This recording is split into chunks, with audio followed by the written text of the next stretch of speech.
Come on, Miss Williams. Woo woo! Well, good evening, everyone. Good evening. I am Ms. Bishop. I am the proud principal of McNair Discovery Learning Academy. I am super excited for everyone to be here tonight. We have an esteemed panel guests here that serve as our panelists, and I will let them all introduce themselves. All right. Is this thing on? There we go. Hi, everyone. Good evening. My name is Janikqua Cutno. Feel free to just call me Jay or Cutno. And I'm the corporate director of the Office of Health Impact at Emory Healthcare. Can I ask a favor? Could I just get all of us to shift right on up to one of these front rows? Because my girl said, Listen, we are in community, and so when we are in community, we want to be together. We want to be as close as we can so that we can allow that love and that joy to just spread to our friends. Come on, Mr. Gaither. Come on up front. Come on, Miss And I Bennett. appreciate y'all so Bennett and much. friends. I appreciate it. Thank you so much. Even my little babies in the back. Little mama with your chips.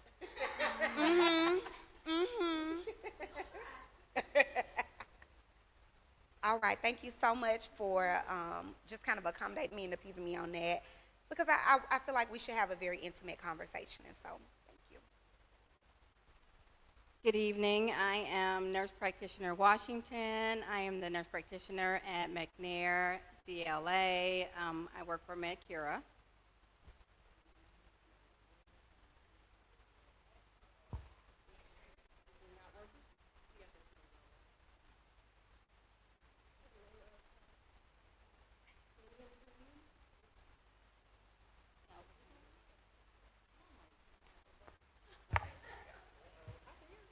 Can you hear me now? Yes. Okay. Hello, hello, hello. My name is Lamarlo Williams. I'm a school social worker at MDLA. Hope everybody's doing well. Thank you so much to my panelists for being here. So I'm going to serve dual roles this time. So last time, if you were at the town hall, I was the moderator, and we had Dr. Wilson Phillips here, as well as Dr. Omade here. And I was merely a moderator, meaning any questions that you all had, I read the questions to the panelists, and they answered them. However, I'm going to do both tonight. So I'm going to be asking questions to you all from the crowd, but I also will be moderating, meaning I'll be reading bios and also, gathering any feedback from the crowd as well. So I'll be doing dual roles, so just bear with me. All right, so thank you all for introducing yourself. I have a really quick bio for each of our panelists, just so you can all know who they are, and then once you hear their bios, you can tailor your questions accordingly. Sound good? All right. Hey, TV Land. And if you guys have any questions, I believe, Gord, you have a way that they can ask the questions virtually as well.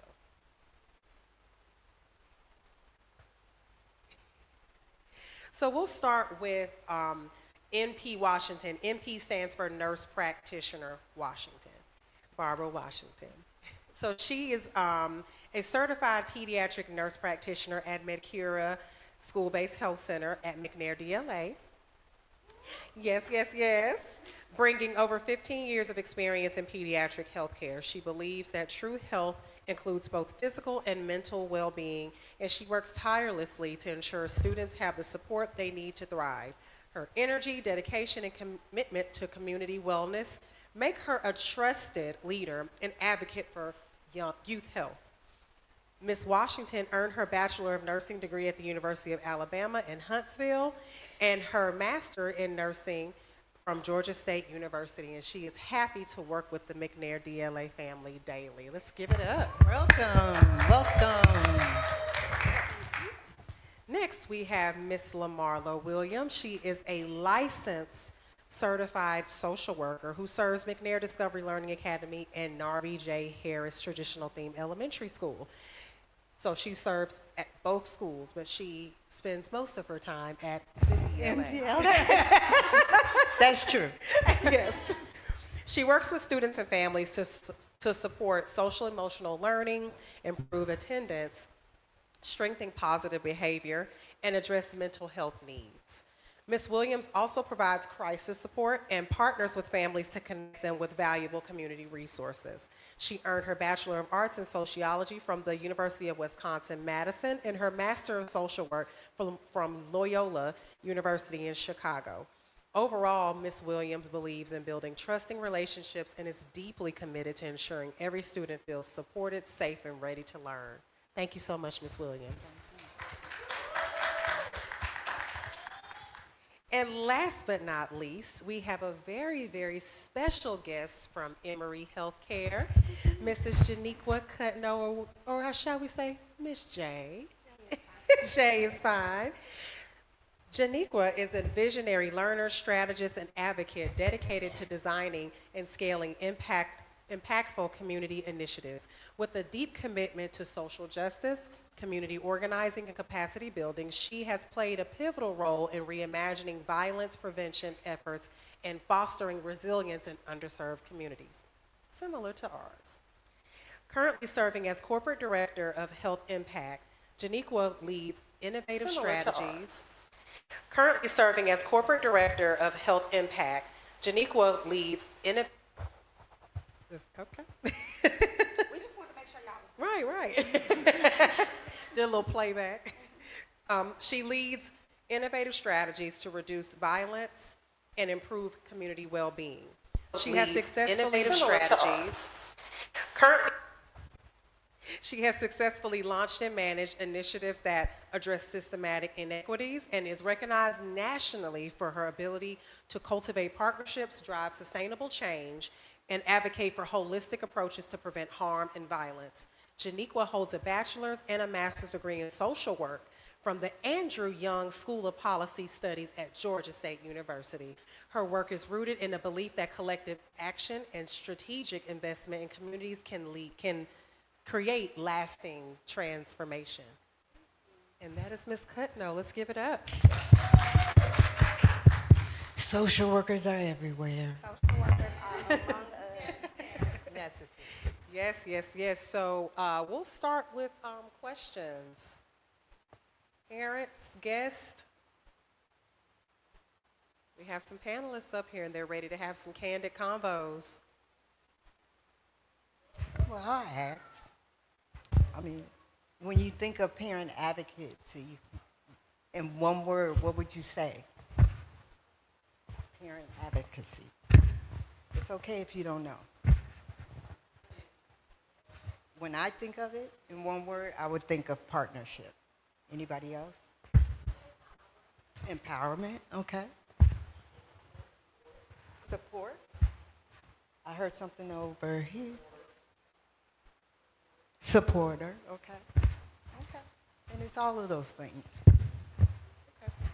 So the purpose of the town hall tonight is to ensure that you all as parents, community members, and pillars of the community do feel empowered, and that as a school and as a community, we are here to serve not only our children, but to serve you all as well. So parents play a very pivotal role as one of the most key stakeholders in our community that can impact change with our students. You are your children's first teacher.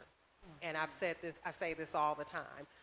We are certified to teach your children, but our teaching can go only so far. So we really rely on parents to continue the trajectory of success at home and continue to instill those values that we pour into your children outside of the schoolhouse. So that's what we're here for tonight. With this being our second installment of the town hall, I just want to pour into the parents as much as possible so you all know we care about you, we love you just as much as we love your children. We want to make sure you feel like you can come to McNair and get anything you want, from Medcura to our partners at Georgia Power, Emory, our social worker, myself. I have our counselor here, Mr. Gaither. I have the Department of Wraparound Services from DeKalb County in the back. We all partner to make sure that you all feel supported whatever you need. So I hope that will make you all feel more comfortable. And yes, we have on suits and high heels and all the things, but we're parents. You guys look great. Yeah, y'all look amazing, right? But outside of these clothes, we're parents. You know, I have a child. She has a child. We all have children. And we also want that same advocacy at our children's school as well. So why not start in our own neighborhood, in our own backyard, and provide that space? Thank you for opening it up. I have a question. We're talking a lot about, everybody can hear me? Okay. We're talking a lot about advocacy and support and what that means to us. Would someone like to share what it looks like to them and what kind of support they would like to have?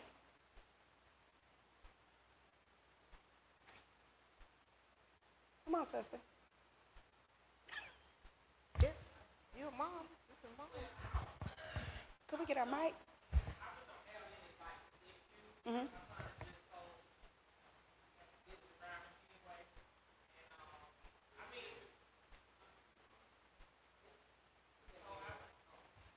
My son has a village around him anyway. He's been at McNair since pre-K, so I really don't have any issues, any problems with the school or, you know, I've been in the neighborhood since I went to Leslie J. Steele before it was McNair. So, and my mom went to Leslie J. Steele, so I've been in the neighborhood forever.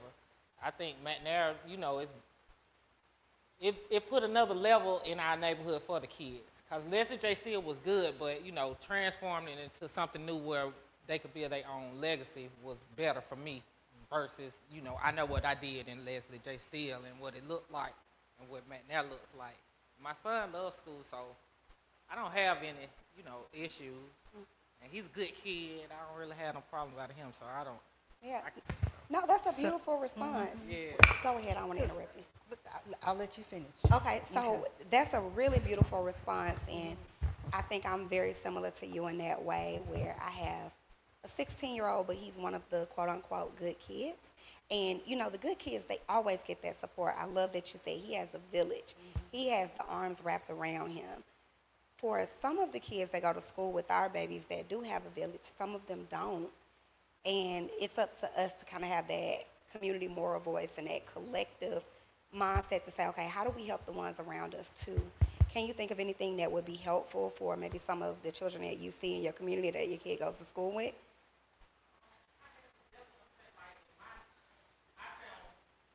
On East Drive, and I know it was like maybe 2 kids that maybe walked past my house. For the most part, where we are, everybody kids grown. I was late to the party, so like mine's 8, he in the 3rd grade. So like, I don't really see the 2 little boys I did see. I think they transferred or something. So like, it's just I don't know. And I don't see them walking like, you know, it used to be a lot of kids walking up and down the street. So I don't see that anymore. So, you know, and then my baby, he only knows so many kids. So, and they live all the way over here. So, you know, they on the phone and stuff. But I don't know, the parents, the jobs and stuff nowadays, a lot of parents aren't even really at home when the kids at home. So I don't know. I don't know how we as parents who I have time, a lot of parents don't. So that's usually an issue. And I've seen this a lot of people that's not from here that's moving here and don't know the neighborhood. So they don't speak, they don't talk, and they send their kids to Drew Charter. It's a lot of the kids in our neighborhood go to Drew Charter. So You're touching on something super important, but I'm going to turn it Yeah, over to but my and social I wanted to jump in and say that parent advocacy doesn't always have to be a weakness or a conflict. It could be creative. It could be like you say, your child. Can you think of some strengths that he have? And then you can come back to us and ask us, how can you build on those strengths? Like, what programs do you have in the school to build on those strengths? So it doesn't always have to be, he's fine, he's doing well. Okay, bring him in. How can we build on those skills? What can we do to partner with you? And like, for instance, what are your child's strengths? Okay. I know that's right. like, yeah, he has a lot of strengths, but Name them. okay. He likes to learn. Awesome. He likes to learn, so that he's always asking questions. Okay. He's kind of a cautious guy because he's around older people, like his grandpa, great grandpa. So he's kind of, I'm not gonna say scary. He's just cautious. He's not like, nah, mom, I'm not finna try that. I might hurt myself. Like, he's one of those kids. Like, I don't want to try that. So how can we nurture that? How can we nurture those skills and those gifts that he have?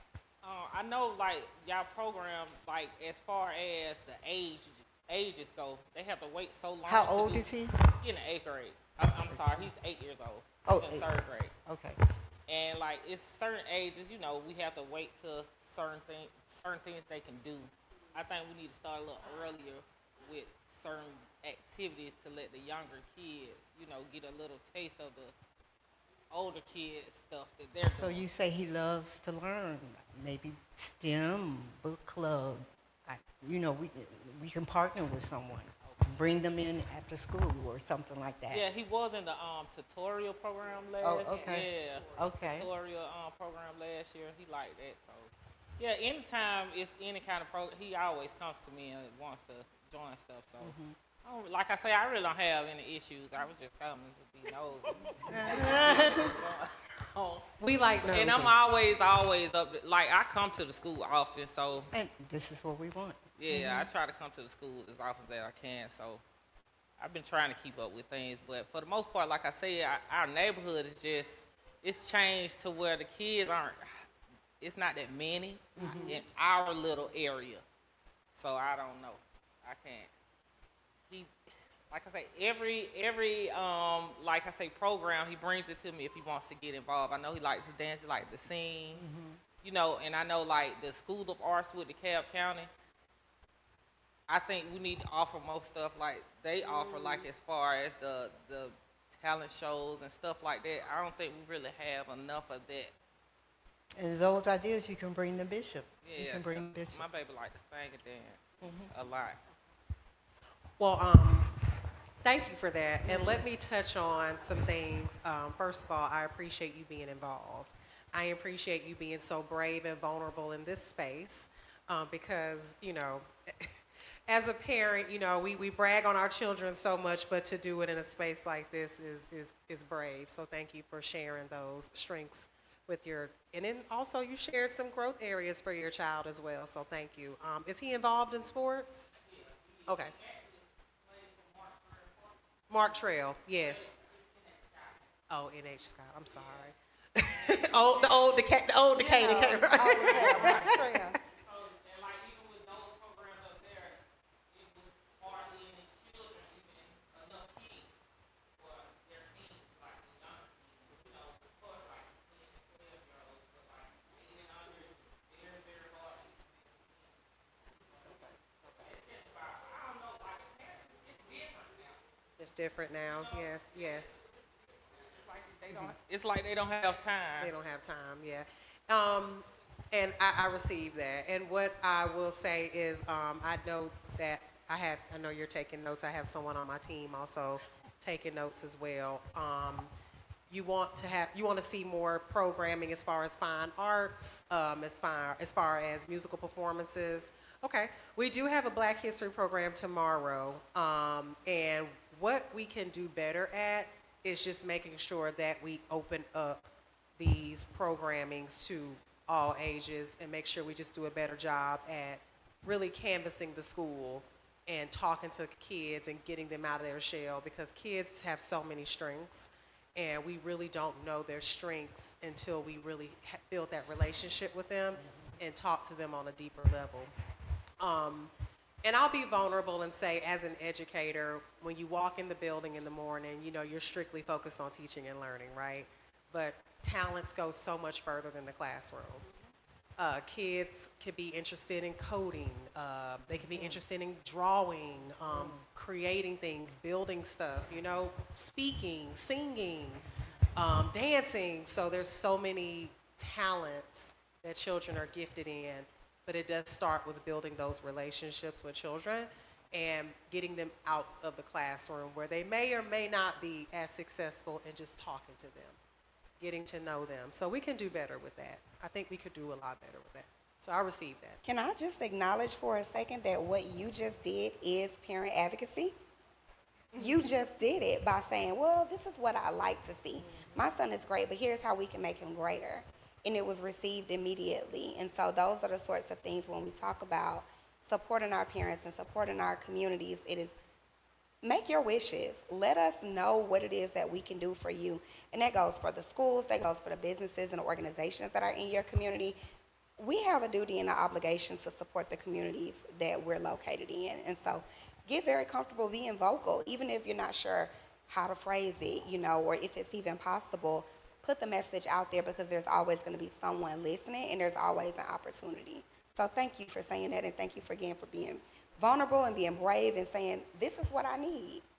So I love that. Thank you. Can we give her some acknowledgement? Snaps. What types of support? Oh, did you have a question? Go ahead. I did, just real quick.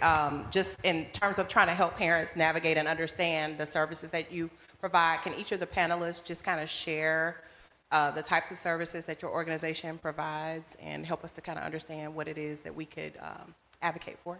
That's an excellent question. So I will start with my former work at Emory Hillendale Hospital. So I've had a little bit of a transition the past couple months, but for the past 4, 5, 6 years or so, I've been doing a lot of work in the violence prevention space. And so at our hospital at Emory, anytime someone gets shot or they get stabbed or otherwise injured from a violent injury, they come into our hospital and we have a team that responds to that. They talk to them, they connect with them, see what kind of supports it is that they need and how we can help them, A, not come back to the hospital, but B, also, how do we prevent them from retaliating? We know the common thing right now is something happened to me, I'm gonna spin back. I gotta go get my get back, right? Our whole job is interrupting that because that is what continues the cycle of violence. And so our focus is understanding what those needs are. If you're great, how can we make you greater? If this was an isolated incident, how can we give you the support that you need so you're not caught in this situation again? If it's school supports, if it's education, if it's getting a job, if it is, mental health, those are the things that we're focusing on in that capacity. So what I will say now about my newer role, my work is really centered on community engagement, so doing things just like this. How do we come out to the neighborhoods that need support, listen, hear these sorts of things? So Mom, you're saying, okay, well, we need creative outlets. We need opportunities to engage our babies a lot earlier. So that my conversation, do I call you Principal Shayla? Yes. So my conversation with Principal Bishop would then be, how can we partner to support you in that, right? Because it may be a budget thing. It could be something around funding. It could also be something around bandwidth and capacity, but we don't know until we explore it. And so community engagement, that's a big part of what we do is offer those supports and resources into the community. We also have a community health initiatives program where we are really addressing what the health issues are in our communities. We know like maternal health is the big one. Black women have some of the highest mortality rates. We have some of the lowest birth weights for our babies. And those are all for a reason, right? And so our work is really addressing it. If there is hypertension, if there's diabetes, some heart and vascular issues, right? We're thinking about what those issues are and having conversations with our community just like this to figure out, what do we need? How can we support you in that space? Is it some education? Is it access? Do you need a little pill carrier so you can take your pills every day? Do you need to understand your water intake so you can keep your kidneys functioning, right? And so it's really breaking down those silos of communication and really understanding what those gaps are. And then, again, there's still the violence prevention work that happens out at Hillendale. And we actually go out to a few DeKalb County schools and talk to our young people about conflict resolution, de-escalation. How do we have conversations? I heard you name something, Mom, a little earlier about your son being able to speak up and say what he likes and what he doesn't like. That's a skill. And we have to build that in our babies, because when our babies don't have that confidence and they can't assert themselves, then they're either at risk for being bullied or bullying someone else because they can't use that voice the way that they need to. And so we're having conversations about social emotional learning. What can we do to better prepare you to go out and navigate in this world? How can we get you to talk yourself down or calm down when you're facing a situation that could escalate to violence?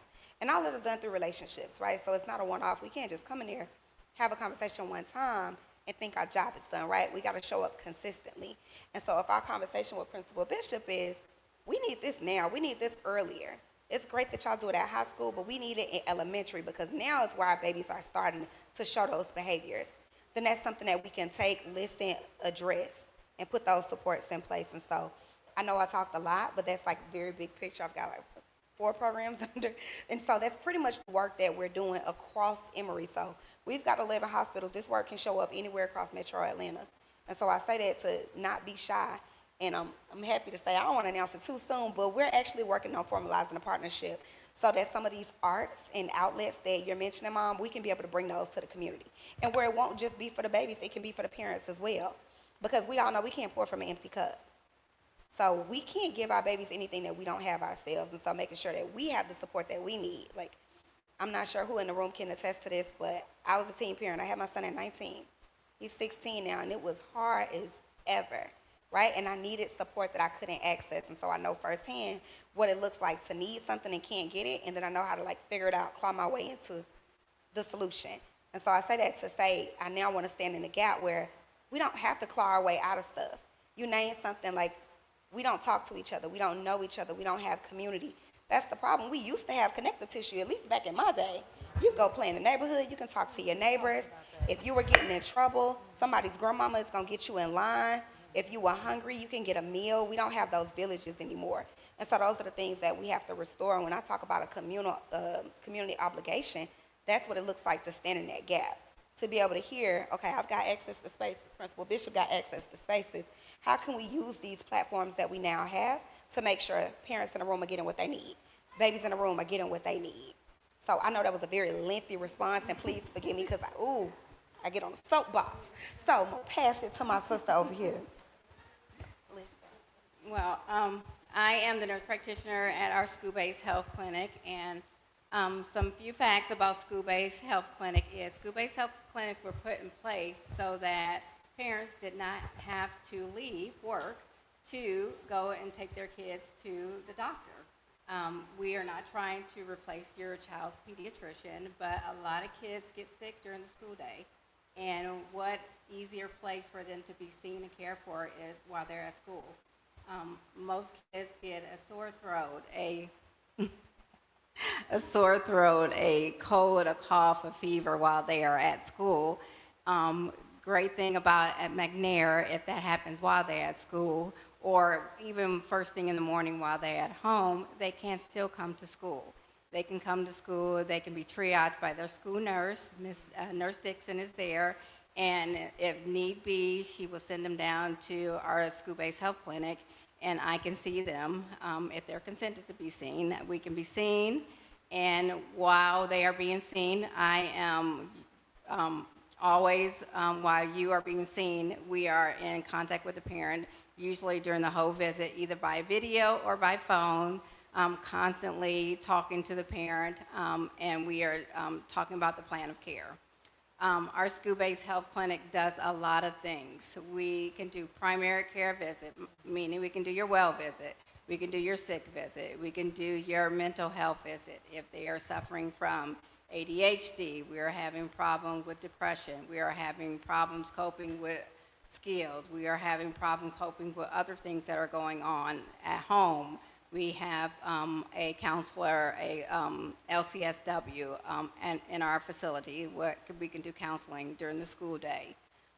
We are newly having our care coordinator, so if there are other things that are going in around the home, if mom is having some issues finding work, if mom is having issues finding some other resources, we are now equipped to help with some other things now.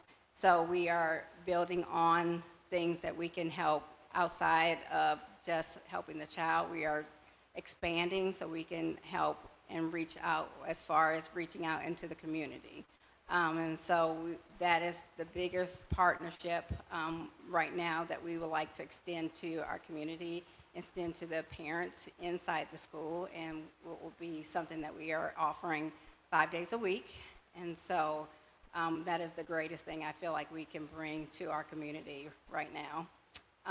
And partnership with that is that we also, this next 6 months, Dr. Omade is our psychiatrist. And so once a week we do have a psychiatrist, a pediatric psychiatrist actually, that is in our office, offering for those kids who do need medicine management for ADHD. If we feel like they are, who've been in counseling for a while and feel like there is a need for medicine management, we do now have the opportunity to offer medicine management and follow up along with our counseling service. And so we're just building on the bridges of pediatric care a full circle now. And so that is the greatest thing that we can do with school-based health. And the greatest thing is all this, we can still have a relationship with your child's pediatrician, because all of these records are in combination with your child's pediatrician. We can send all these records back to your child's pediatrician in real time electronically after every visit. So we're not trying to replace your child's relationship with your child's pediatrician too.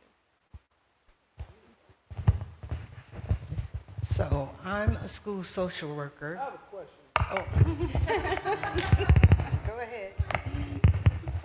Ms. Washington, did you say that you could help parents find jobs? Is that what I heard? A part of our new process with our care coordinator, we are in reach with, if there is a need for certain services with job searching, yes, that is something that we will be able to offer. So if I'm in need, who do I ask? Where do I go to ask?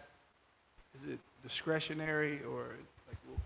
Yeah, yes, it is discretionary, and it is a process. And so I would turn you over to our care coordinator, and she will be able to help you with those services.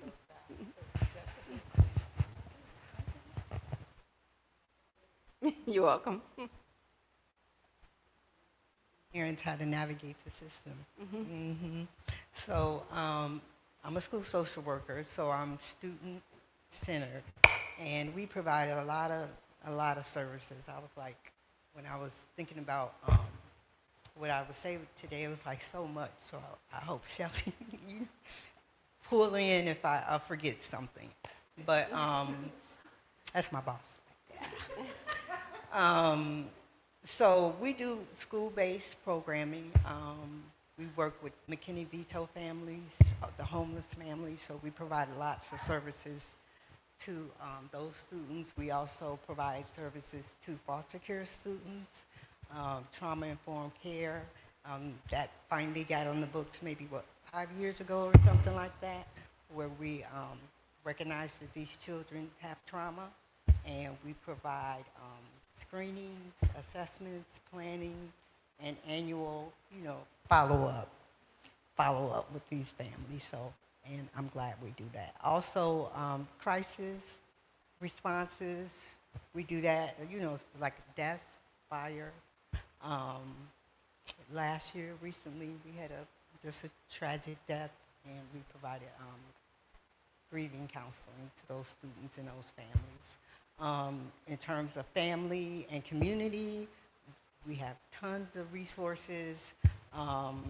So, what I would tell a parent is we like to be solution focused. So this would take like coming in, it's not a quick fix. We come in and have a one-on-one conversation.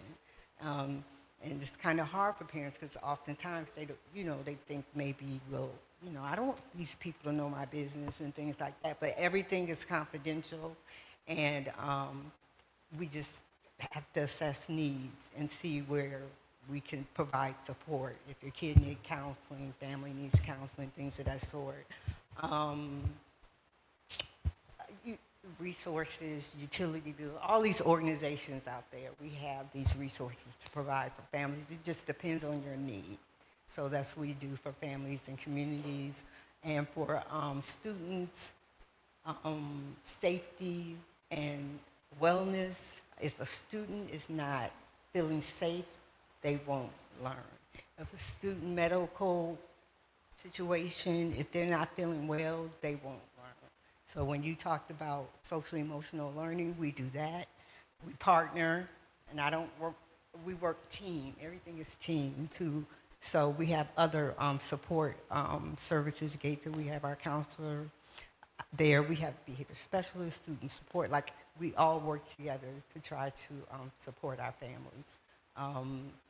We do self-harm assessments, threat assessments,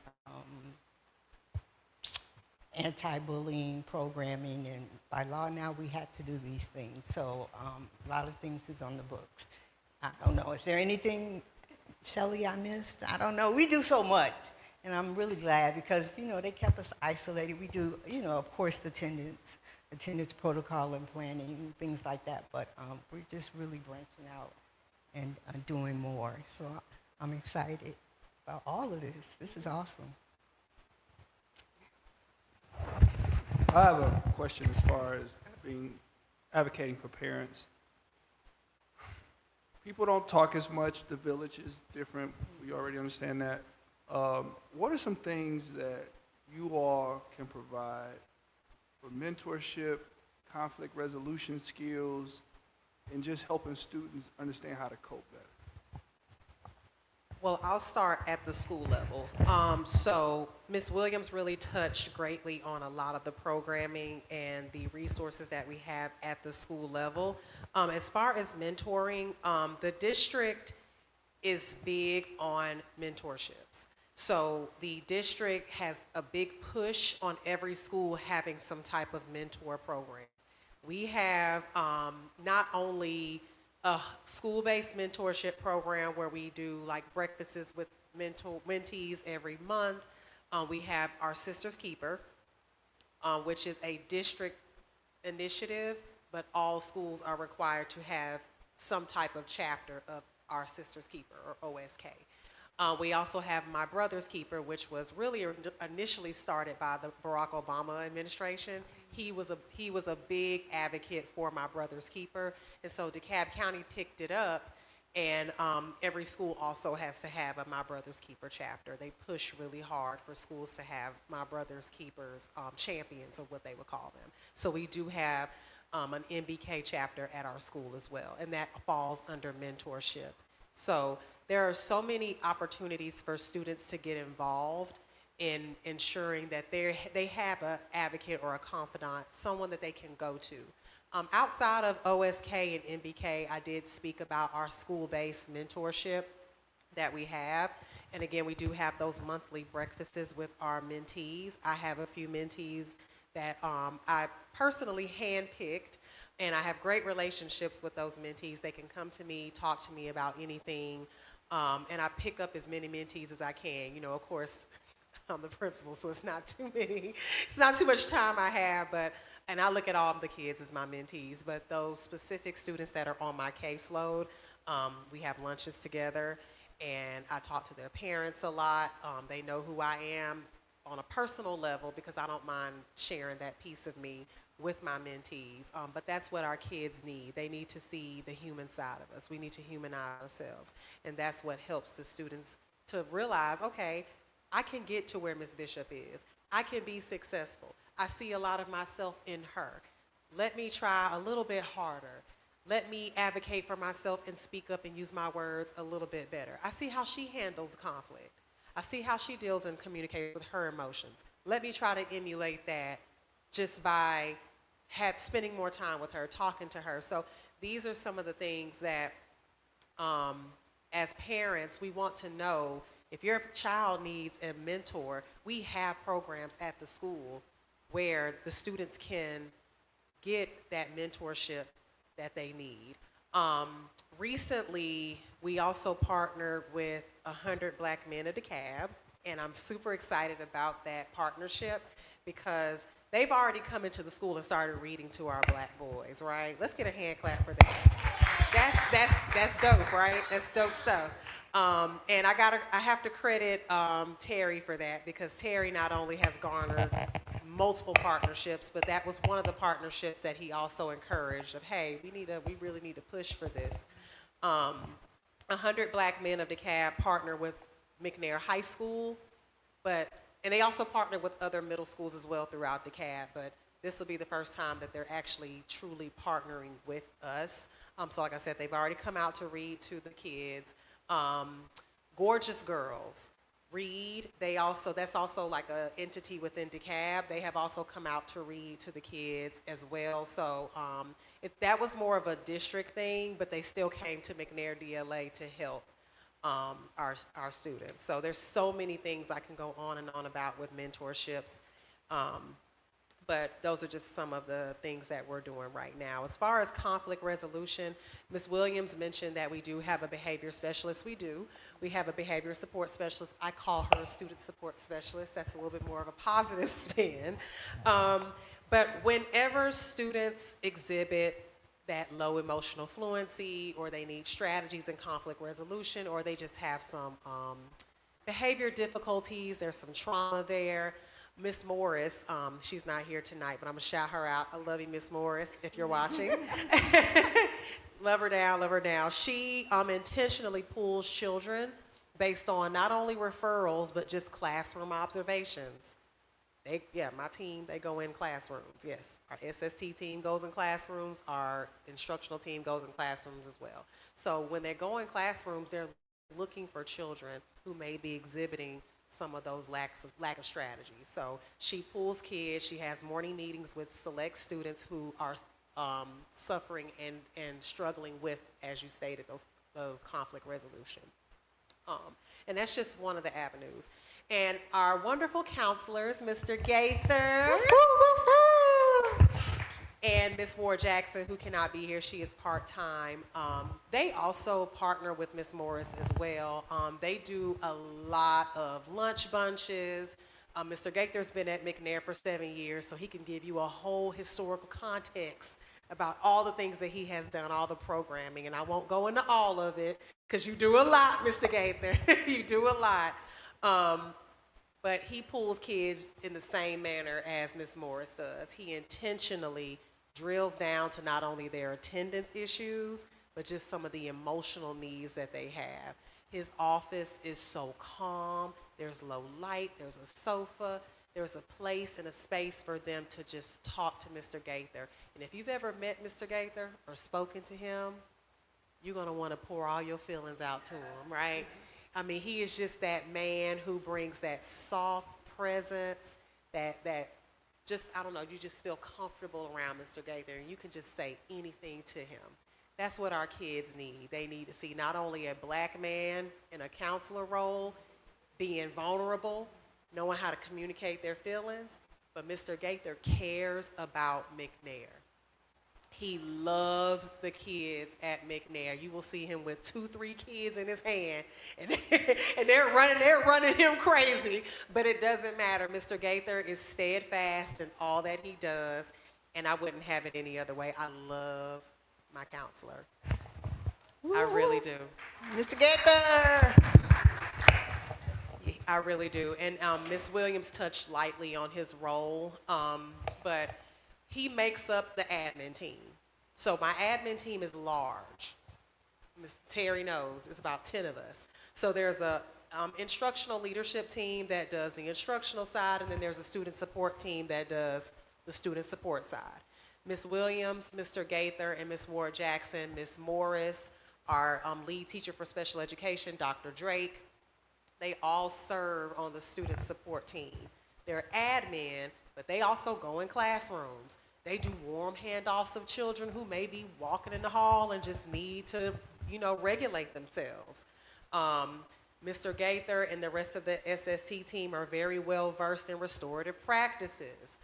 They implement positive behavior interventions and supports, or PBIS. So they're not only knowledgeable, they're trained in strategies and how to help intervene to ensure that our students are safe and ready to learn. So I really, really appreciate my team. Did I miss anything, Gaither?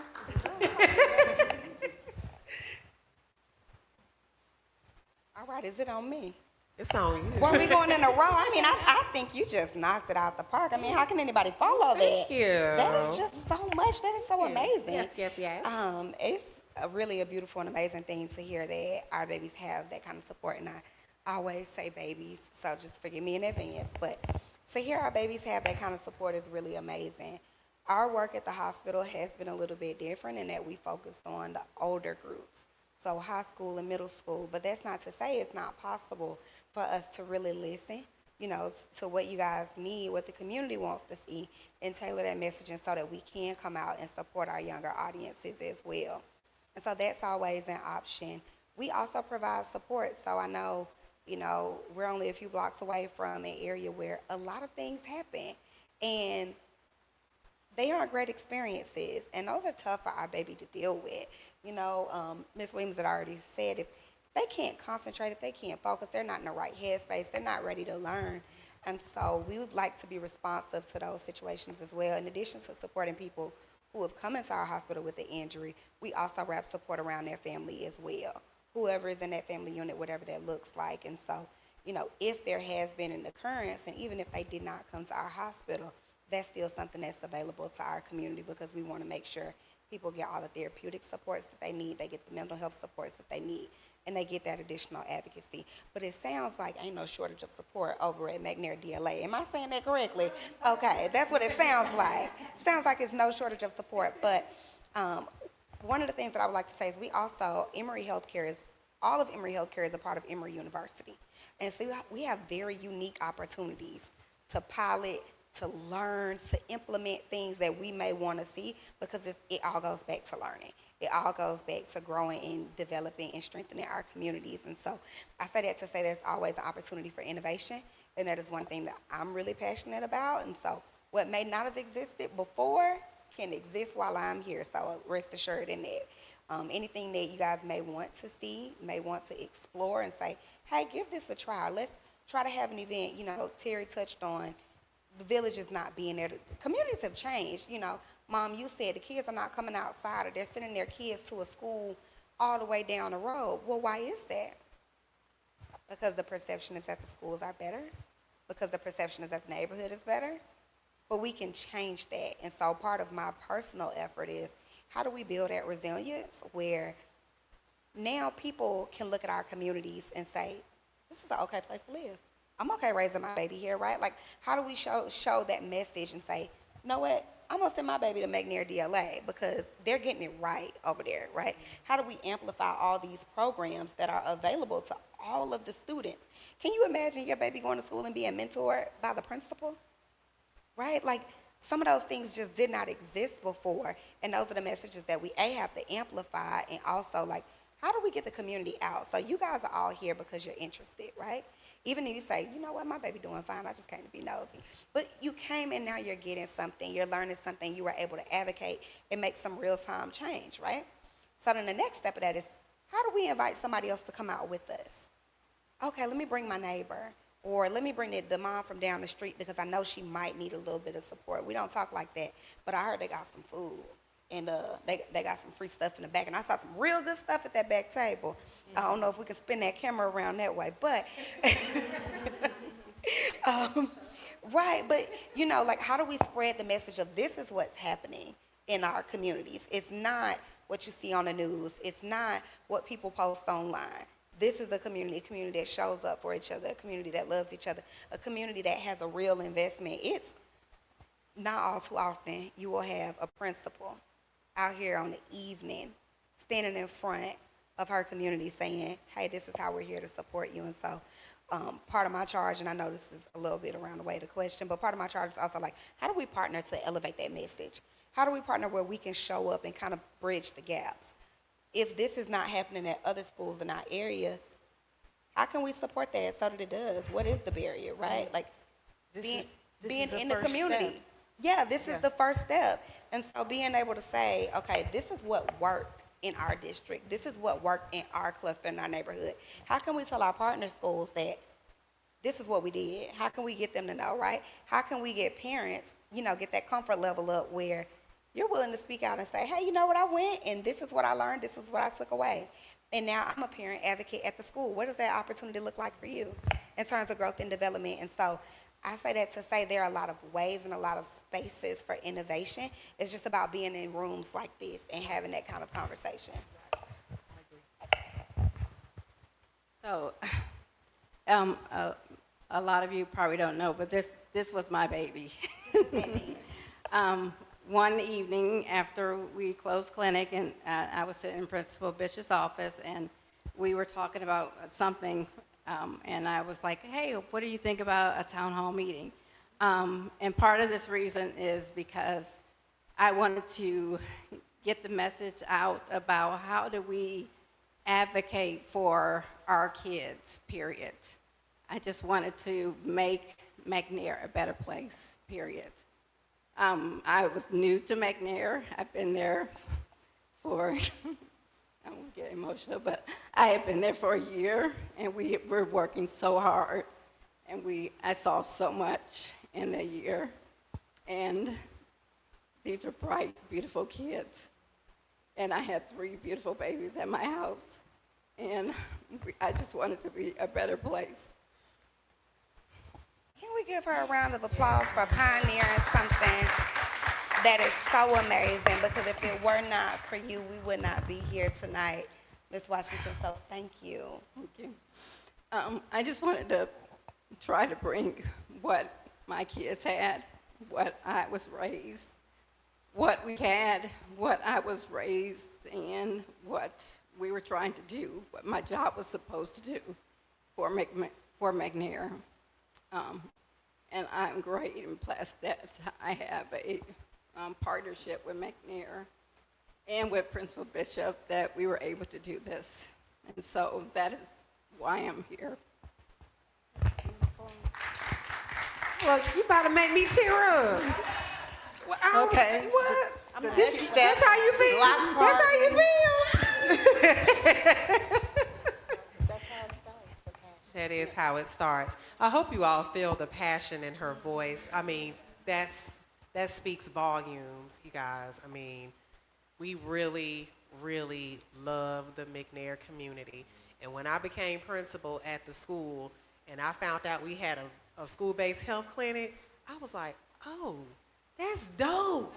That is legendary. I didn't know anything about that. I'm like, wait, how can we partner? How can we make this thing like spark up? And I'm gonna be honest, and I'm gonna toot my own horn. What? What's wrong? Oh, I got a question. Okay. Well, hold on. Let me say this real quick. YouTube land. We are we're one of the only schools that have the school-based health clinic. So Doraville United has one, and McNair has one. Right. Clap it up. That's fine. Clap. That's fine. But McNair DLA and Medcura, the relationship is way better. We do way more together. And when I tell you we work together, we're family. They are not a separate entity. They are a part of McNair, and we are a part of Medcura. Teacher Appreciation Week, Christmas, Thanksgiving, everything. They get fed, we get fed. They are in the school. They are a part of us, and we are a part of them, and we love you guys. We do. Y'all are family. Y'all are family. And I mean that. And when I say family, I took my son to Medcura. I trusted her with my son. Right? So that speaks volumes to he over there not paying attention. He 14. But yeah, so thank you. And I teared up because I love you, Dr. Washington. You are amazing. And I don't think people realize what a wealth of knowledge you are and how much you really love the community. And we talk so much. And I know. And we have one of those relationships where we're always going to be cool. We're always going to be sisters. So I love her. Yes. Online question is, Okay. how can we increase and improve student support through mental health services?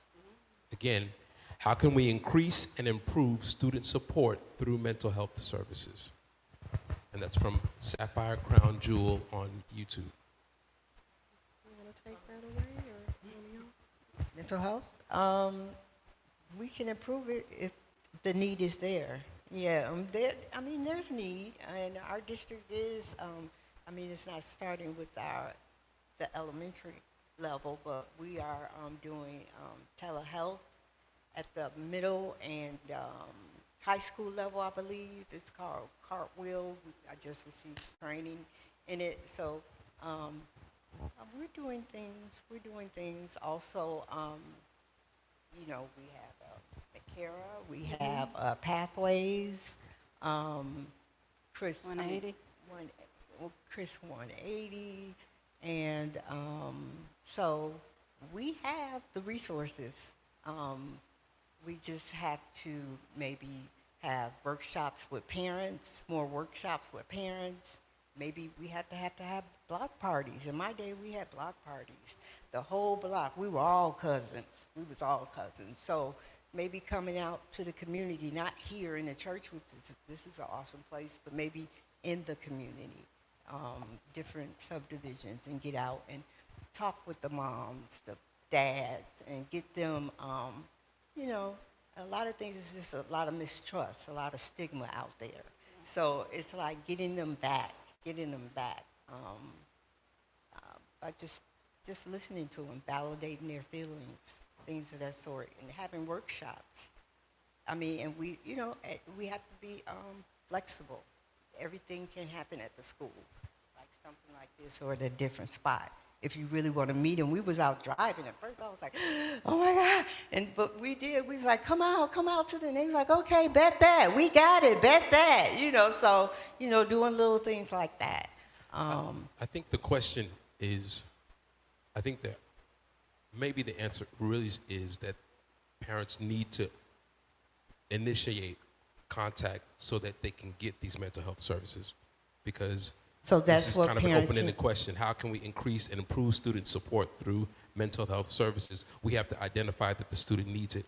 So we need to be able to, maybe the question is, how can we identify who needs to be tested and then make sure that they get the services they need? Can I also add another layer to that? I think what would be helpful is, Well, we have protocol, but go ahead. We do. I mean, in And the so- school system, we do have a protocol. It's called the RTI and TSS process, but go ahead. yeah, so the other layer of that I think we should consider is it's kind of two sides of the coin. It's like, well, parents have to take the initiative. Well, schools are required to do X, Y, Z, and I think that's where the disconnect happens, when there's a lack of ambiguity. I mean, when there is ambiguity and a lack of shared understanding for where does our role start and stop. And so I think what would be helpful is, how can parents access, right? How can they get their questions answered, get their shared understanding? You named it. Like, there's a lack of trust, right? We have had so much harm done to us in our communities because of systems and entities. And so that can make it difficult for us to speak up. And so how do we create pathways for parents who probably are a little bit shy, need a little bit more knowledge, need a little more understanding, probably need to massage the relationship a little bit more so that we can get parents connected And to I it. mentioned actually going into their community. You can't expect them to maybe come in this house of worship, or maybe in the school. We have to meet them out there. And we just did a little, you know, a little 10-minute thing. You know, I mean, we do little stuff when I'm doing home visits and things of that sort. But we got to meet them where they are. We have to meet them where they are. So, For sure. And I think what's really important is having, I don't know where y'all went to school, but I'm a product of APS, y'all. And I remember back in the day, we had one school nurse for the entire cluster. You might see that nurse one day a week. It don't matter what's wrong with y'all, baby, the nurse not here. And so I just want to applaud you for being able to put something like that in place and be able to, we got psychiatric support. Y'all know how powerful that is? Sometimes, you know what I mean? So it's like, I don't know how many families are aware of those services, right? And I'm sure you guys are doing an amazing job. We have Medcura at a couple Emory sites, but how many people are really aware of the breadth of all of those services? That if your baby needs this kind of support, here's who you can go to, right? And so it's about, how do we communicate that in a way that parents can absorb it? Because I'm a busy mom. I may not always read the newsletter. I might not always check my email. What I will have is that phone in my hand, and I'm going to check them text messages, though.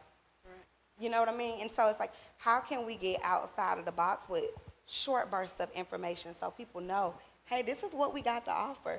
This is what we have at your school. Did you know this? Do you know how to access it? Do you know it's free? Because that's the problem. Sometimes, free. if it costs money, don't count me out, right? So how do we get that out and create that pathway? And please let me know if in the chat that still hasn't answered that question.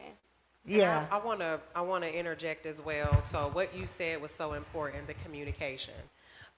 So And in the chat too, if you guys can just comment on if our communication needs to get better or if what we have in place is working. So I send out weekly newsletters to the staff and to the parents. Do you get them? And Class Dojo. So thank you, Mom, for affirming that. Because I work hard on those newsletters. I know. But we have, in the parent newsletter, there's a circulating flyer for Medcura. There's parent tips in there. There's stuff about attendance. It's a one-stop shop for the parents to just get information. What I don't have on the newsletter is a space where you all can just do a form maybe to give any feedback or jot down any things you guys need. So that's something that maybe I could do in YouTube land. If you all feel like that is important and needed, then please let me know. Class Dojo, newsletters, calling posts, we do those. Medcura is on our school website as well. And if you walk into the school, we do have flyers for Medcura as well. But what I think is really important and that we may be missing the mark on that we can improve on is when you do come into the school, just making sure the teachers are advocating for Medcura. Just making sure that that Miss Bennett, who is our secretary, is saying, hey, did you guys know about Medcura? Did you know that they're located inside of the school? Did you know that they can do anything you need them to do that a pediatrician can do? You don't have to outsource. You don't have to go and find a doctor. They're right here. They're here. And you guys can come and visit. If you have any concerns or if you are just wanting to know what it looks like, you guys can just drop in and say, hey, can we tour the clinic? I am open to doing a stop and shop tour at any time. It does not bother me. And so it's happening, maybe not as fast as people would like, but these small steps, everything, it's keep it going consistently. Yeah. Another question online. I directed this one to Principal Bishop. In what ways can people who do not have children at McNair support? What needs are lacking the most from the community? Said again, in what ways can people who do not have children at McNair support, and what needs are lacking the most from the community? I'm gonna try to be as quick as possible with this answer. My team knows I go deep. Okay, so I'm gonna try to be as concise. So the needs that we have and the things we're lacking, is that what the question was? I know I talked about partnerships, and I know I talked about mentorships. We have so many partners right now with McNair and Medcura. And I want to shout out those partners. So Georgia Power is a district partner, but they serve the McNair cluster. So let's shout out to Mr. Terry. He's amazing. Not only does he support the school with STEM, learning opportunities for the children, he also garners other partnerships as well. Hey, I know this person, they can help you with this. Hey, I know this lady, she can do this for you. Hey, I know this guy, he can help you with this. Let's bring them to the table. Let's get them in. Let's see what they can do. Of course, Medcura, wonderful, best partnership ever. Decide to Cab.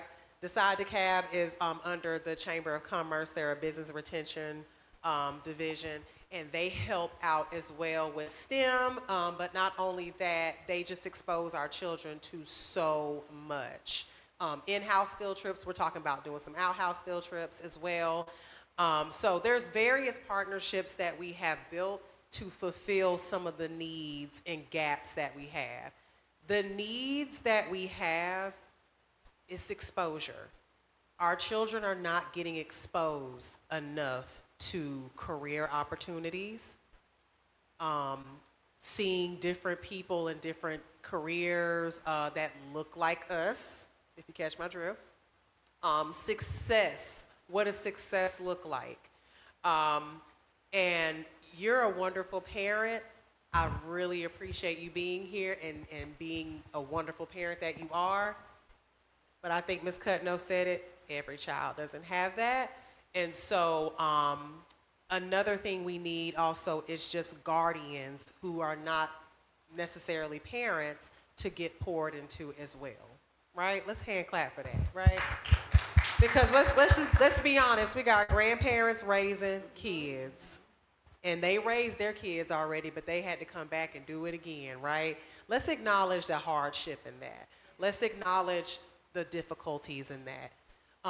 So grandparent advocacy, that's something that we need. That's something we need. Our grandparents need help because these new kids are different. I need help. She need help. The kids are different now, right? We have elementary sports. Shout out to DeKalb County School District for implementing elementary sports. That was the perfect outlet for our children. So let's give a round of applause for DeKalb County. Thank you so much, Dr. Sauce and district leadership for ensuring that we continue with elementary sports. That is amazing. And our kids just need elevated experiences, right? So what we're doing in the schoolhouse is we are ensuring that the teachers are providing students with access to grade level work, access to great teaching and learning. That's my job, right? That's what I do. That's my core work. I'm an instructional leader. I am the chief instructional leader of the school. Right? So what I want to see is elevated learning experiences. I want to see children doing hands-on projects. I want to see children reflecting. And I want to see children talking to each other, talking about the work, using the language. I want to see the children growing. I got that. But what I need from outside people, I need funding to ensure that they can go on different field trips outside of the school.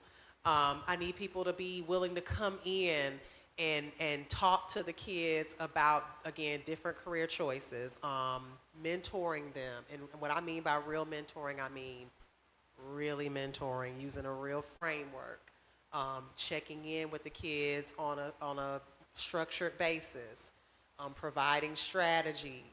I mean, that real mentorship. You know, y'all remember what that real mentorship felt like? Not saying we don't have that, but if you're asking and you're willing to give, we're willing to receive. The Big Brother and Sister program.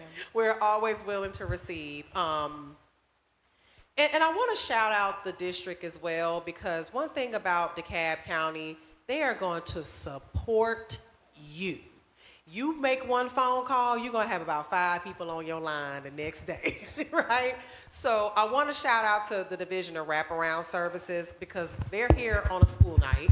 Yep. They're right back there. And I love these ladies because not only, as soon as I asked them to come, not only did they hop on it, they said, what do you need from us? We can bring this, whatever you need, we got you. And that's what I love about DeKalb, because DeKalb is the 3rd largest district in the school, in the state of Georgia, but it feels like family. And you're never gonna lack what you need as far as supports. So I wanna lift up the district and the work that they're doing to ensure the schools do feel supported and they get what they need. But it's 138 schools in the district. I can't expect them to pour all into McNair. I would love to, and those who know me personally know I'm spoiled. Yes, Terry knows. I will take all your time. Give it all to me. I will take all your time. Shelly Bishop knows I will take all your time. I will be on your line all night. I need this, and that, right? So what I do have to do, and I've leveraged very well, is those outside partnerships. So if there's anything that I missed, team, yes, or parents, anything that you think that we need that I might have missed, because I'm looking at more of a global view, but if there's anything else granular that you think we need, please let me know. Yeah, I would like to just add, and that was an amazing question for, the crew online. One thing that we have to recognize that we have, that we may not always think that we have, is capital, social capital, right? A lot of us in a room can spend our face like we spend money. Principal Bishop already named. Terry made a couple calls and made a couple connections. Sometimes if you don't have anything else to give but a resource and a referral, that's good enough. right? Maybe we don't have money to pour in and invest or fund a field trip, but can you make a call to somebody who knows somebody? Can you come and volunteer? Can you come out to the school if you get approved, because we got to keep our baby safe, right? Can you come out to the school and volunteer, for parent pickup and dismissal to make things a little bit easier? Can you talk to your principal or your school staff and say, hey, where are your gaps? Are y'all running a little short on staffing? Do I need to come help out in the lunch hour? Like, those are so many ways that you can get involved. And then finally, if you can't do any of those things, you can use your voice. And so you can always speak up and share, hey, this is what's happening at McNair. Here are some opportunities for other people to get involved. If you go to work and you know your job has some community give back that they need to do, make that connection, right? If you see the flyer for the event, you're like, well, my child don't go to McNair, tell somebody else. You hear something going on in the community, like, elevate those things, because sometimes that's all it takes for us to really build community even broader and even greater than we do currently. So using your voice, using your resources, using connections, even when you don't have money. Sometimes all you got is time. We'll take that. Trust me. You're going to argue with it. We'll take the time, and just thinking about how else you can show up and just give your knowledge or your insights, right? Maybe you don't have a lot of time or money, but you can hop on a quick call and talk to Principal Bishop and say, here's some ideas. Here's a couple ways that I'm brainstorming. Like I said, I've got a teenage son. I saw a gap with one of his classes. The teacher wants to develop a curriculum around business exposure. And I said, well, let me look at your list. Let's sit down and talk about it. Let me see who I know, who I can call to get you this kind of support. And so sometimes that's what it looks like. And so I love whoever asks that question. I would encourage you to please connect with Principal Bishop, or please connect with Nurse Washington and Ms. Williams, because these are the ways that you can step up and start to use some of your talent, your skills, and your resources if you don't have any dollars to give, any funding, or, anything else. And I want to lift up something you said earlier about lack of trust. So what I do recognize about a lot of the parents that we serve, they came up through McNair, through the McNair cluster. Right.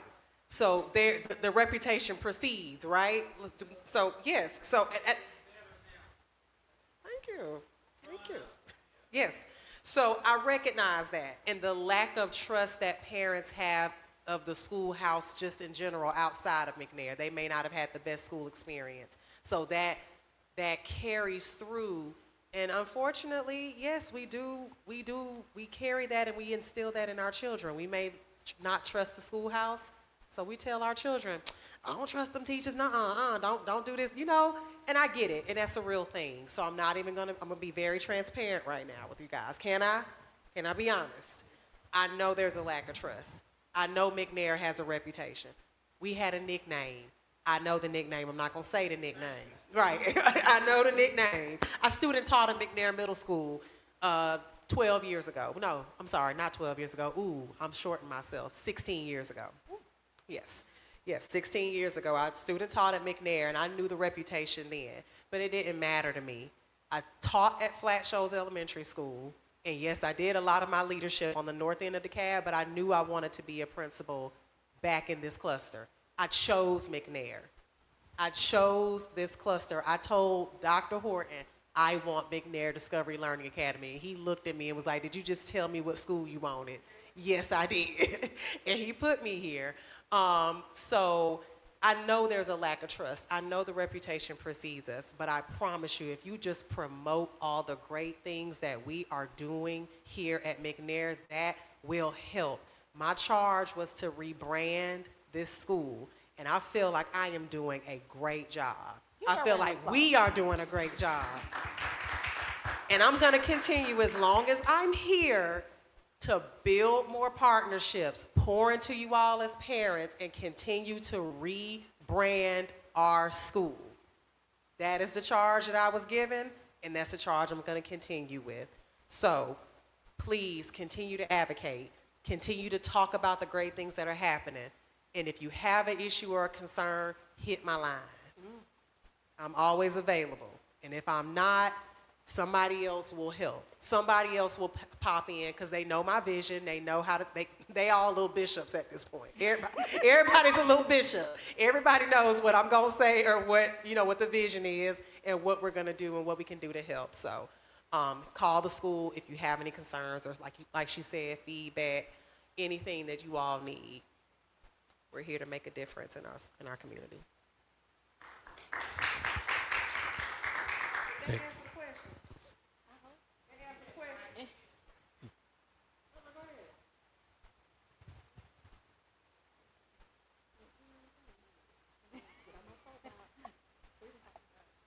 I kind of want to circle back. I didn't get an answer to, he was saying the coping.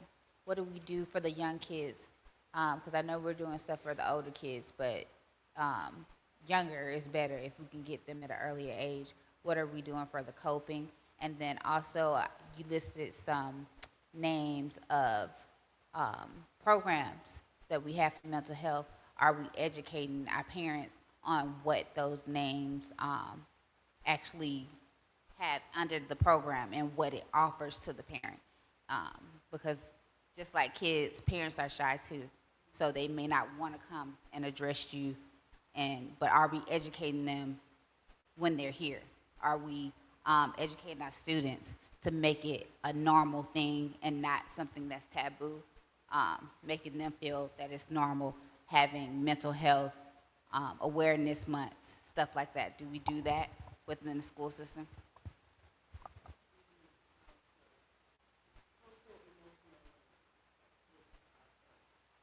The district has, our district program for that is Second Step. So, and McNair is really, I don't know, well, there are probably other schools, but they actually have those lessons. The teachers are doing that as opposed to the counselors. Of course, the counselors are doing the bullying in October and the good touch, bad touch in March. But the teachers actually do those lessons, and that helps with the coping part.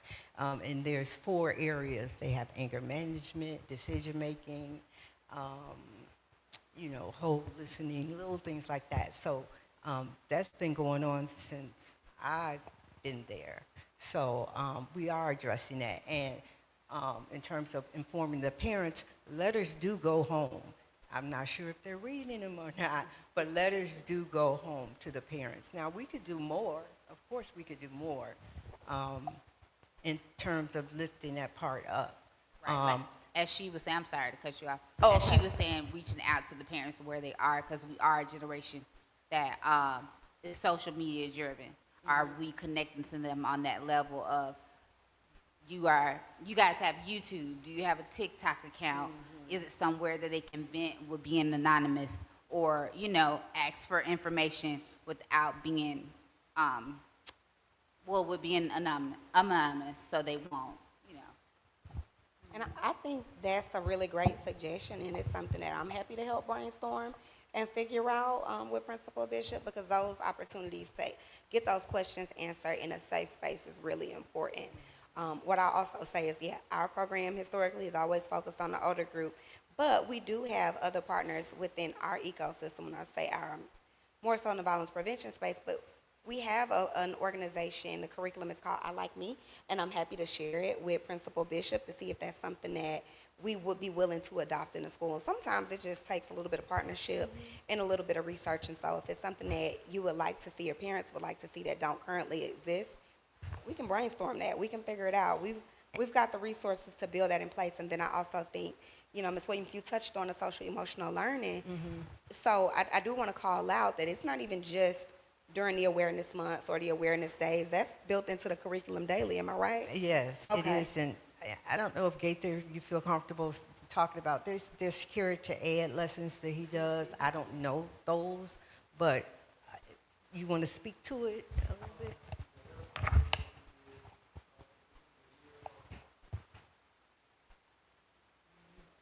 So there's a lot that address coping. That's what I'm saying, but go ahead.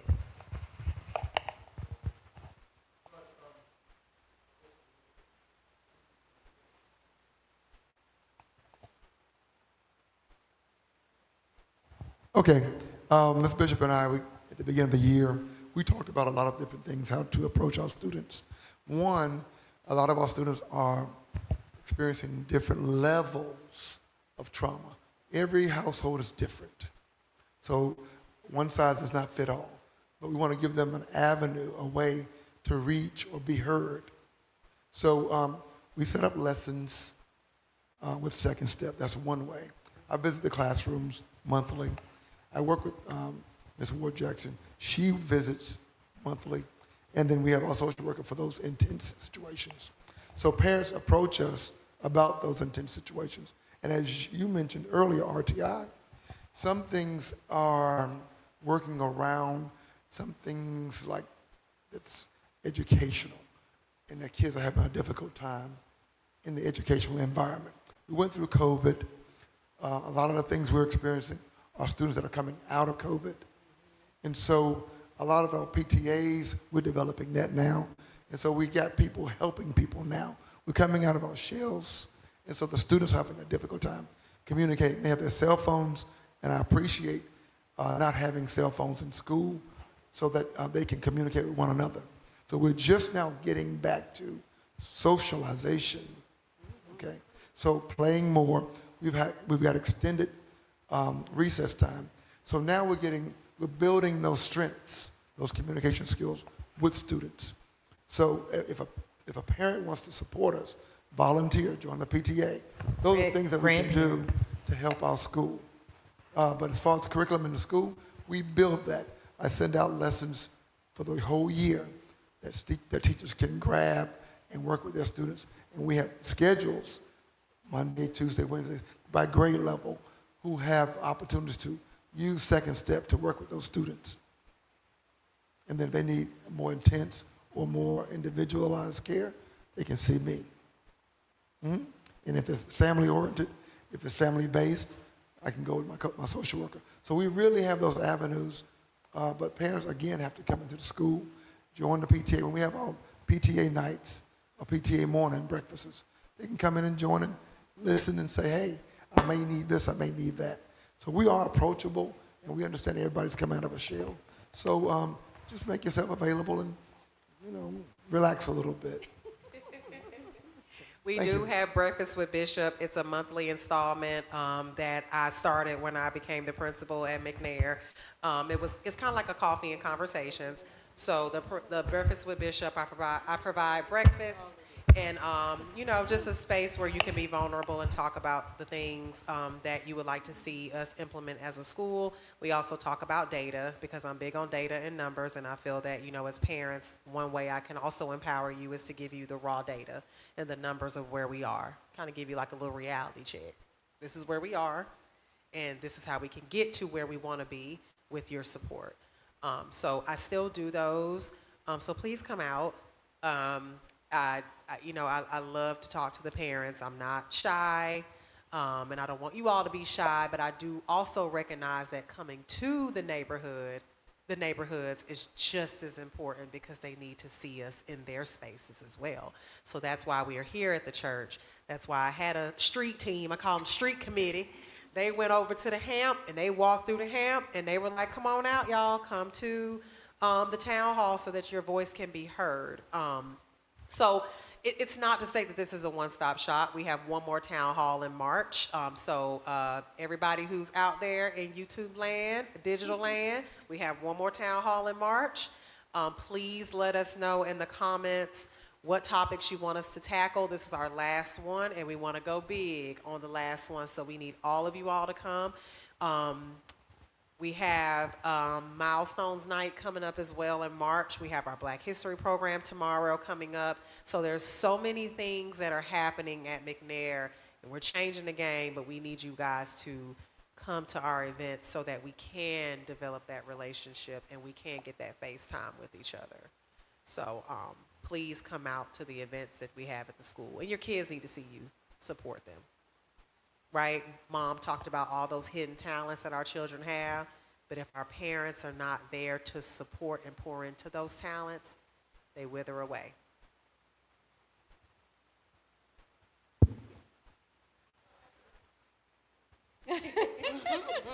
It's so many notes on that paper. It is so many notes on this paper. And that's because you all were filled with so much information. There is so much information that was shared. So if I were a parent, I'd be really overwhelmed. So I could just tell you what I've observed because I think like an app. So you're an app, you're a face on the app, you're a face on the app, you're a person on the app, but you're human.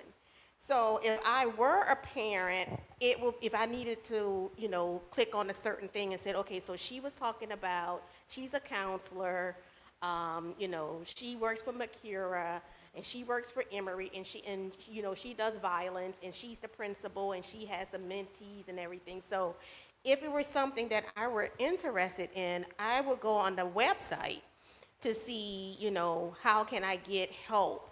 And now with intelligent workflows and AI, how can we, are you using those tools to leverage where people should go to get the help that they need? So if they need mental health, you know, does the AI direct you to say, okay, you can talk to Ms. Williams or you can talk to Ms. Washington?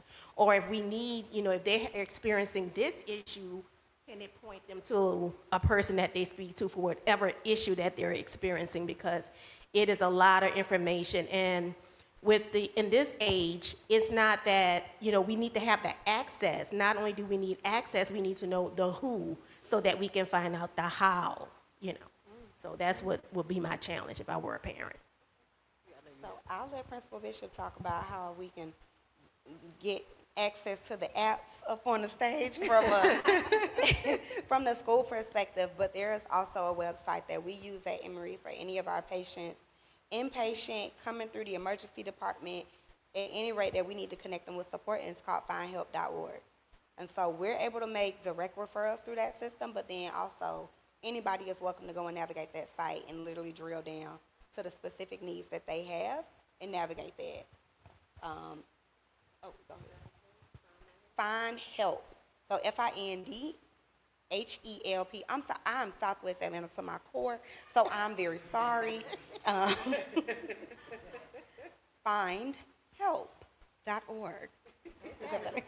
So everybody on YouTube, findhelp.org, and that's through Emory. So we have a interface in that, but that is for any and everyone. So there are organizations all across the city, all across the state that utilize Find Help. So wherever you are that needs some support, you can access it through that system. For McNair, what I will say for me, in my email, there's a space where you can press a link to book time with me. On the website, all of our emails and everything are there, but what I would like to do is I would like to streamline more what you're saying of like a click of a button where someone can reach out to us. We do have an Instagram. The Instagram is ran by me and our IT technician teacher that is at our school. So we will get a direct message. I'll get it. She'll get it. But I do recognize and hear what you're saying of there's got to be more of a workflow, an easier workflow when it comes to accessing all of the resources that we have to offer, whether they want to book time with me, my assistant principal, our counselor. So I know Mr. Gaither does have a virtual office that he had set up back in COVID. Is it still working?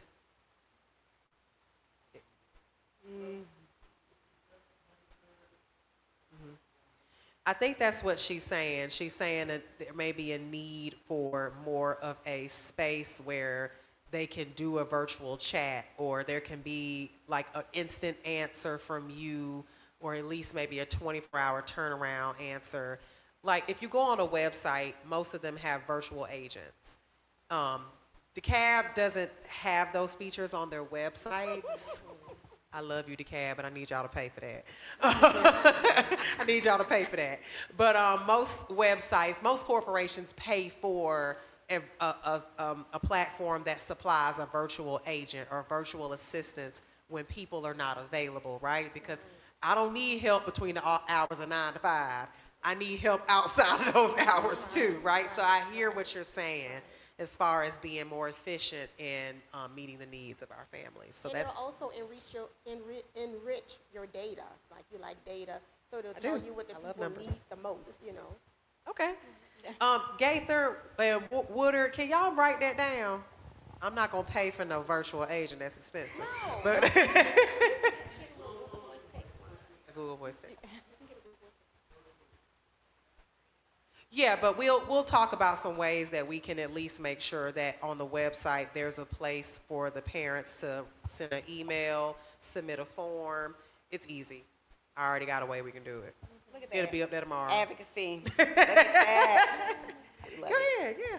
All right, proud day one, McNair Discovery Learning Academy Come on now, parent Pepper. here. Yes. My son is now 21, so I've been at we've been advocates for McNair Discovery Learning Academy from day one. Welcome, Principal Bishop. I was thinking when you were talking, so you don't need a virtual agent. The talents that we talked about for the children, get approval from the kids with the talents, those parents. You have to, I know you do newsletters. I love to read. I hate reading newsletters. But They are long. But if you put your newsletter in a 30-second reel, I watch that. We got to come and meet the people. I wanted to say this as a parent. The best source of assistance for our children is parental involvement. You can have all these resources, but if you show up, they will. You show up, not just on Awards Day, Black History Program, Valentine's Day parties. Valentine's Day. St. Patrick parties. Take a little walk through the place. My kids never knew when I was showing up, so they was always on their best behavior. Sometimes I would take a walk through the school and make sure they didn't see me, but their friends did. Your mom was here. Mom, you was at the school? Yes, and I saw you. Not that they were doing anything wrong, but you are the best source of information for your child. They will operate off you. But you have to meet, in the generation that we're in, they're not coming to the school.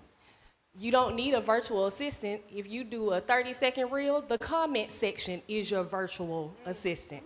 Just go back at a specific time or say, hey, I'm gonna be live in this reel at this time where they can answer their questions. Being a pastor, I know people don't have any problem telling their business at all. They put it all online.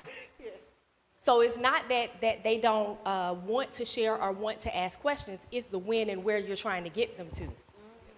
I will come to breakfast with Bishop, but most people don't have that opportunity, you know. But if you do breakfast with Bishop, bring your own breakfast, and we're gonna talk online, they'll show up to that. Because they can do that while they work, or they can do that while they're doing something else, or they can come back and see the information you gave, but not gonna read your newsletter and gonna swipe your, they're gonna swipe and they're gonna swipe your calling post to the left and then say you didn't give them the information, but you did, but you gotta come to where they are. Online is definitely where they're located. 30-second reels, grab your information, teach it to the students with the talents, let them give the information. The facts are that 30% of students are whatever. Let the kids do it. They're gonna watch their kids. That's a good one. That's a good one. That is a good Drop the mic down. That's a good one. Can we make note of that too, Ms. Woodard? Come on, And Mr. Advocacy. Gaither? Look at that. 30-second reels, as well as the students talking about some research, some data that we have, and then some ways that parents can improve and students can And improve. use the babies to do the announcements too. Hey, parents. Oh, they do? Yeah. Did y'all know that? No, I'm talking about online. Oh, online. Hey, Okay. Town Hall. What's the date? The 24th. The 24th. No, not today. Oh, Next month. next month. Yes. Next month. Yes, Get the babies yes. on there to say Oh, next that's a month. good Town idea. Hall. Pull up. That's a good idea. See what I'm saying? Look at that advocacy. What are the comments saying, Gore? What are the comments saying? Well, I actually have a question. Okay. So 11 days ago, our county made an announcement, and I, again, as another day one celebratory founding parent of the DLA, I noticed a pattern. When they built the DLA, 4 schools were closed to make the DLA. and the list looks like Southside is going to suffer again, 27 schools. It's great that we're having this amazing conversation, and I love that Medcura is in the building. But I feel like this is counterproductive to get the STEM certification set back in our school, to get Medcura in the building, to get all these amazing things right here, and then let the DLA be on the list. What do we need to do to help make sure that we can help advocate for you or advocate alongside you? Because one of the meetings was actually tonight. We're in competition with the meeting right now. Correct. How do you need us to show up so that the DLA is not on this list? Because I took it personal when I saw the DLA on the list. Me and you both. I was like, what I do wrong? Let me say this in the most politically correct way that I can, because the student assignment project it's real and it's necessary. I get it. You know, closing schools is more financially, you know, it helps with the district as far as saving money, right? We have to be we have to have financial efficacy. That's what they say. And they're also looking at buildings that may or may not be educationally adequate, right? And I know this is a hot topic, and I know we're on YouTube live. I did send this to the staff. I did send this to my boss. I'm gonna be very PC when I say, yes, we're on the list of closing or repurposing. Right now, there are scenarios. These are scenarios. They are not decisions. They are conversation starters. And so, yes, there are SAP meetings happening, correct me if I'm wrong, every night. Some are in person, some are virtual. I did place those meeting dates and the links on the newsletter, the long one that anybody reading, but it is on the newsletters. Please attend those meetings as community members. You don't have to be a parent to attend those meetings. You can be community members. You can advocate for us staying open. You can advocate for us for all the things that are happening at the school and why we need to stay open to ensure that our children in this community get all of the resources and things that they need. Was I scared when I saw the list? I'm gonna be honest, yes, I was. Was I questioning everything that was happening, all the partnerships, Medcura, everything? Yes, I was, yes. Like, why? Why are we on this list? Do I get it from a budgeting, financial, logistics piece? Yes. At the end of the day, I'm a district leader. I understand. I get it. But is it scary? Yes. Are we closing? I don't know. I can't answer that. I really cannot answer that because I'm not the decision maker when it comes to that. But guess who is? You are. Everyone out there, you are. Please attend the SAP meetings. Advocate for McNair. Talk to them about the great things that we're doing and why we need our building to stay open for our children. Please. They happen every night. They are in person and they are virtual. We have a visit with Dr. Sauce on Friday. He's coming to our school. Please believe. Yes, he's going in classrooms. He has a schedule, but please do understand, if you know me personally and professionally, you know I'm talking to him. I'm pulling him in before he leaves. Hey, can I talk to you for a second? Dr. Sauce, I just want to pick your brain, right? But guess what? He's coming to the school to see classrooms, but that's the opportunity for him to see all the great things that are happening. And best believe, he's going to the Medcura clinic. Amen. Please believe he's going to the STEM lab. Please believe he's going to the aquaponics lab that we have, right? Please believe he's going outside to see all the work and the painting and the reimagining that we're doing to the building. He's about to see all that. I'm about to walk him to death. We about to get our 10,000 steps. Keep them alive. I don't need them coming to Hillendale. But Just to add to that, attend the meetings, and I'm not the expert here, but what I am great at is community organizing. So if our principal is saying attend these meetings, show up for our principal and for our community and for our babies and attend these meetings. Also, there might be an opportunity for somebody who is not a principal to help everyone else advocate and organize, right? And so how can we be creative with getting that message out there? How can we convene? Pastor, how can we come back and have another conversation where we're rallying together and speaking about what needs to happen? How can we galvanize? How can we appoint people in the audience? Hey, I need you to take the lead on this. I need you to take the lead on that. Because maybe our principals cannot, but the community can. Okay, so we'll just leave it there. Just go back to MLK. Thank you. Yeah. Thank you for that.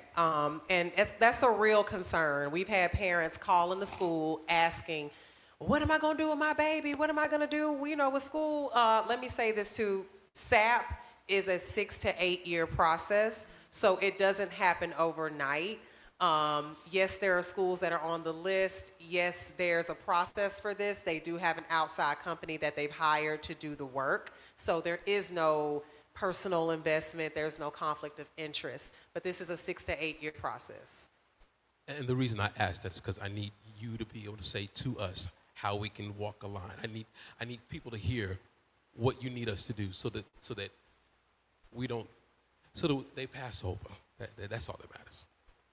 And that's a good, I knew that was going to come up tonight. And Pastor Gore, it takes community pillars like you and your wife to tell your congregation, because they do have children that go to McNair. They have children that matriculated through the McNair cluster. They have children, you have children in DeKalb.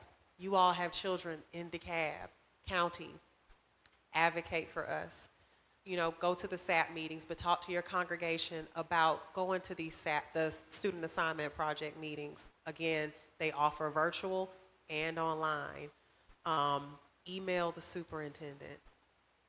Email whoever you need to email to just say all the great things that are happening in the community. I cannot do it by myself.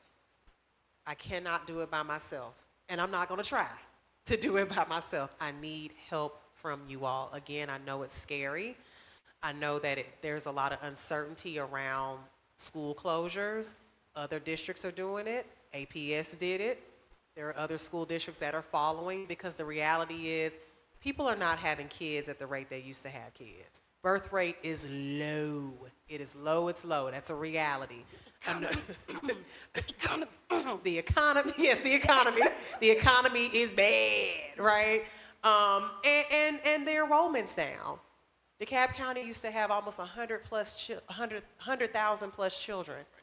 We're teetering 80,000. That's dangerous, y'all. And they can't operate all of the buildings and then have the money to pay the teachers. And let me tell you something, baby.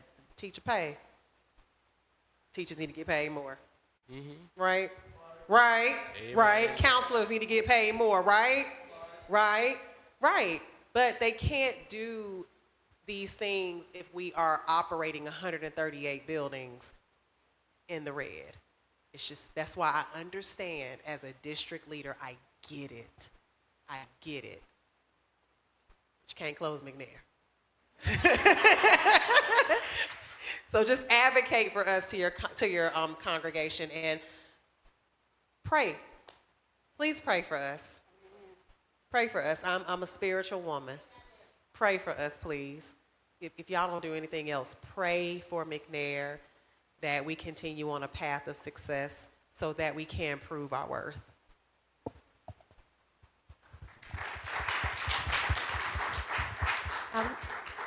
Also, they send out surveys. If you can't go to the meeting, just stop swiping that survey and complete it.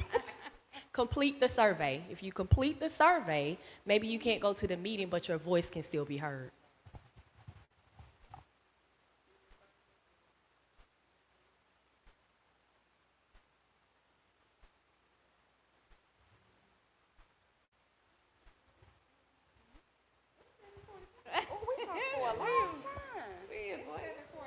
Wait, it's 7:45, Pastor. It's time to go home. Unless we have a prayer meeting. Pastor Gore looking at me like, wrap it up. Well, thank you so much, everybody, for coming. Can we please give a standing ovation to our panelists? Stand up on your feet. Wood, get up. Thank you all for doing this. I took time out of your personal day time to have you all talk to the community, but you guys killed that, did that. Well, thank you for having me, and thank y'all for welcoming me into the family. I know I'm a new face for everybody in here, but I'm here to stay. And one last note I want to make about the closures and the SAP meetings, et cetera. When we organize, there's power in that. It has worked. When I say shared messaging, let's get everybody understanding the issue and speaking the same language, so we are a united front when we go and make our requests. There's power in that. And there are groups specifically designed to support that. And so, you know, part of my charge, I will be happy to take that on and get us connected, to get us the information that we need so we can say the right thing. Amen. Thank you, sister. You know what? I think I'm a great asset too. So if there's anybody online watching that need a wife, let me know. Okay. Thank you so much. I appreciate both of y'all.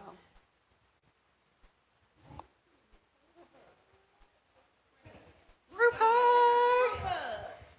Black girl magic. We gotta do a photo op, y'all. Come on, y'all. Y'all know we like family gatherings. Come on. Come on. Because I want to freestyle. Thank you, YouTube family. Thank you, everyone. Sister, I think we all